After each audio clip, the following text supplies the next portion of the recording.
Allied leaders of the two-front war gather near Ulich. Russian Major Generals Dragoon and Suslaporov, touring the battlefronts inside Germany, chat with their own countrymen. These men were freed from Nazi prison camps.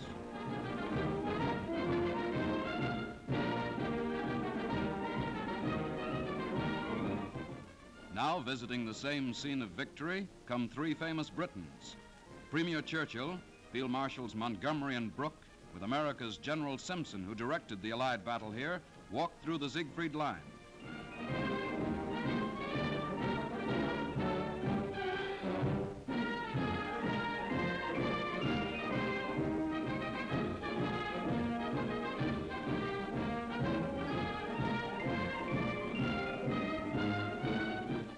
Churchill sends a personal greeting. He writes Hitler on the next shell.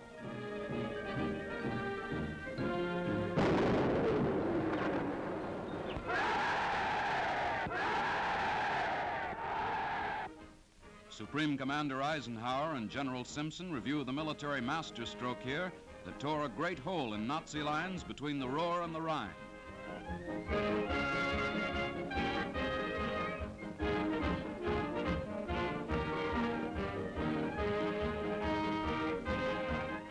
More and more, the ruins of the war the Nazis unleashed on the world boomerang back on Reich cities.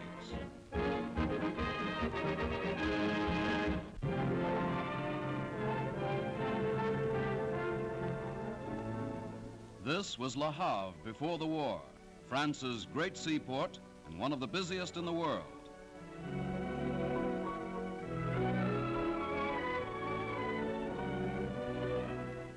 This is Le Havre in the wake of war. To root the Nazis out, the Allies bombed the port. And what Allied bombs spared, the retreating Germans wrecked, or the Maquis destroyed to harass the enemy.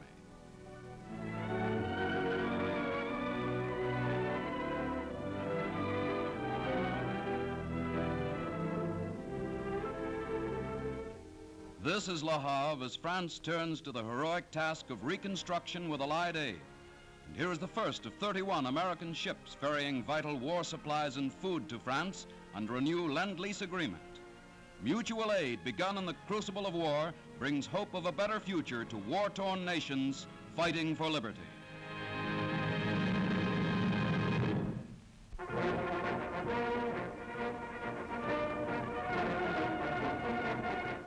The Dutch town of Kerkrade honors the U.S. 30th Infantry, the famous Old Hickory Division, in ceremonies which rename the town square in honor of its liberators. Major General Leland S. Hobbs, commanding officer, receives a picture of the square.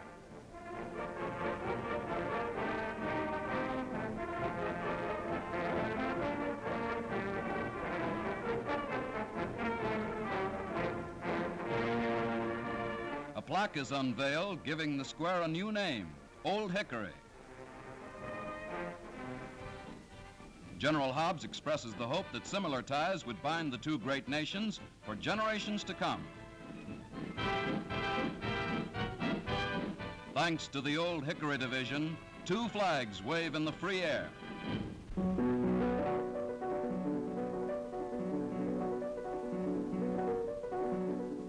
Nine-year-old Jimmy Osborne, blind from birth, has been a friend of American airmen stationed in England. Jimmy has played at concerts for the Flyers. Amazed at his ability, they have collected funds to send him to the United States. When Jimmy came to the airfield on a recent visit, the commanding officer presented him with a check. The airman had subscribed more than $3,000 to provide Jimmy with a musical education in America. The gifted little boy, son of an English bus driver, plays his own composition, which he calls Blitz Concerto.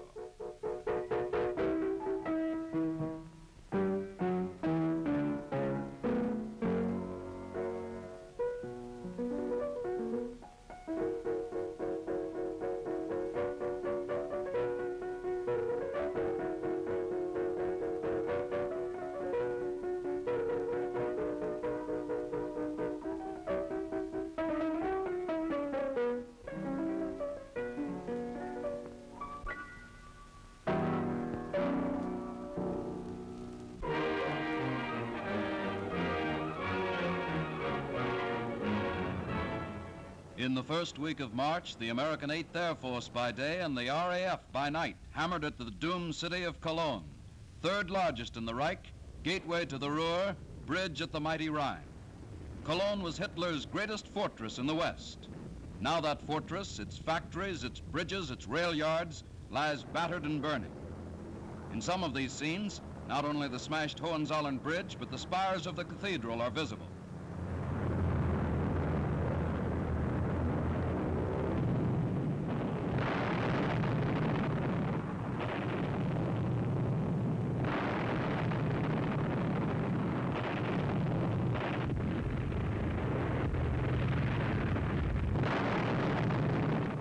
One of the German scarecrows, meant to look like a plane hit by anti-aircraft.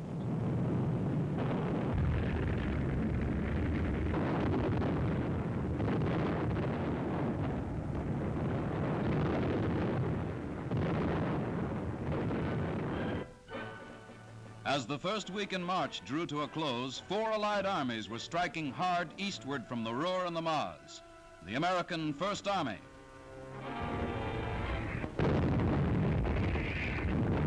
Observe fire.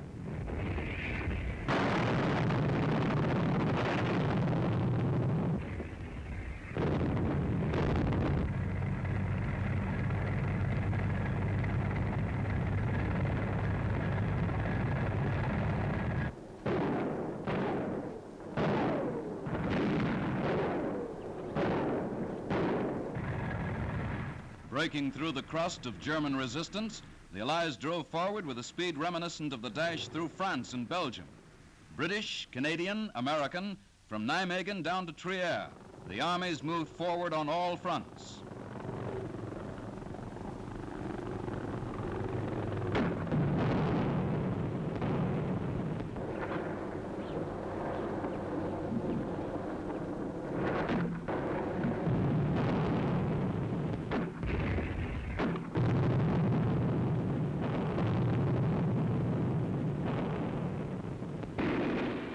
On the 6th of March, American troops were moving forward in the streets of Cologne. These pictures were made in the thick of the fighting.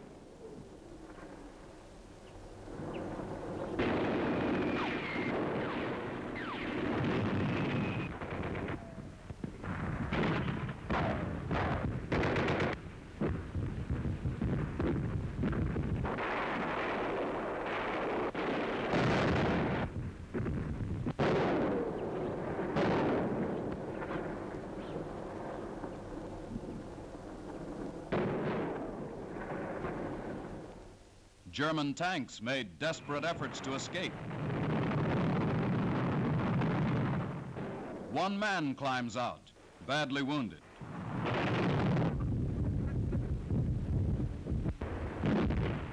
The cameraman is nearly knocked off his feet by the blast, but he keeps his camera focused as best he can as the hectic fury of the street fighting sweeps around him.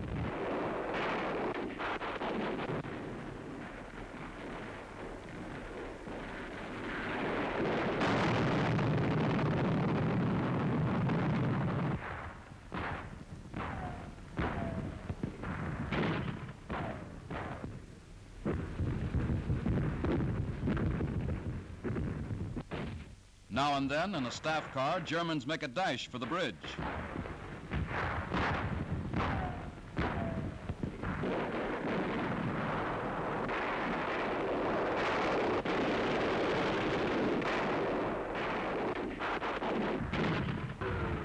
From across the river, a few hundred yards away, the Germans still fire back into the devastated city.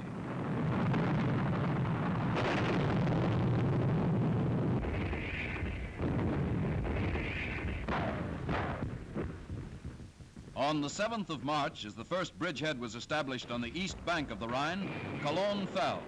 The third city of Germany is in Allied hands.